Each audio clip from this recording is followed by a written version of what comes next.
Happy Diwali everyone. আর কালী পুজোর প্রীতি ও শুভেচ্ছা জানাই সবাইকে। তো আমি চলে এসেছি আমাদের বাড়ির লক্ষ্মী পুজোটাকে নিয়ে, মানে আমাদের কালী পুজোর দিন রাত্রিবেলা যে লক্ষ্মী পুজোটা হয় সেটা নিয়ে।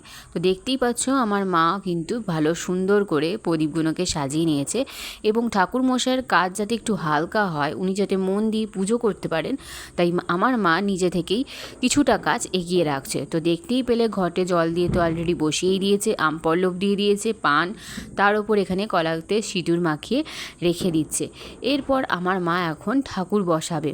এখানেই বলে রাখি, আমাদের যেহেতু এটা চালের পুজো হয়, তো সেই জন্য টোপ চাল রেখে দিয়ে তার ওপর ঠাকুর রাখা হয়। হ্যাঁ, মানছি একটু এবারে চালটা আমাদের কমই হয়ে গেছে, কারণ চালটা বাটাতে বেশি ইউজ হয়ে গেছে।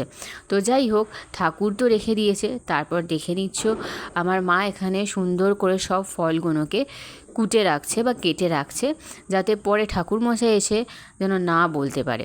তো এই দেখো, দেখতে দেখতেই ঠাকুরমশাই এসে হাজির। তো এই যে দেখছো অলক্ষ্মীটা করেছিল, সেই অলক্ষ্মীটা আমি এখনও জ্বালিয়ে নিচ্ছিলাম, যেহেতু আগে অলক্ষ্মীকে বিদায় করতে হয়।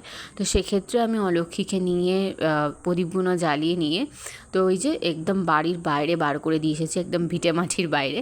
তো এখানে ধূপ দিয়ে রেখে এসেছি। এই যে ঠাকুরমশাই আমাদের পুজো করছেন, তো উনি ওনার মতন পুজো করছেন, নারায়ণকেও নিয়ে এসেছেন সঙ্গে। আর আমাদের চালের নারায়ণ তো আছেনই।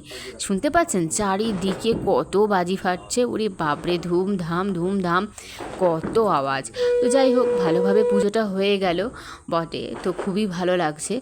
পুজো তাড়াতাড়ি হয়ে গেলে দেখবেন মনও ভালো থাকে, আর বাকি কাজগুলো করার জন্য আপনি যেমন একটুখানি সময় পান রেস্ট নেওয়ার, কারণ পুজো না হলে মনে হবে যেন অনেক বড় কাজ বাকি আছে। তো আমাদের ঠাকুরমশাই কিন্তু তাড়াহুড়োতে ভুলেই গেছিলো যে এই যে 5টা প্রদীপ রয়েছে এবং শুক প্রদীপ রয়েছে, এগুলো দিয়ে মাকে আরতি করতে হয়।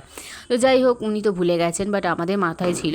তো আমার মা সেই জন্য নিজে নিজেই সেই প্রদীপ দিয়ে আরতি করে নিয়েছে, এবং ভালোভাবে ধূপগুলোকে জ্বালিয়ে রেখে দিল সাইডে।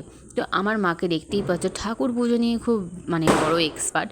তো আমি এখানে ধুনো জেনেছিলাম, তো আর সেটা সারা ঘরময় বাড়িময় দিয়ে দিচ্ছিলাম। তো তোমরাও জানাবে কাদের কাদের বাড়িতে এই ধরনের নিয়ম আছে।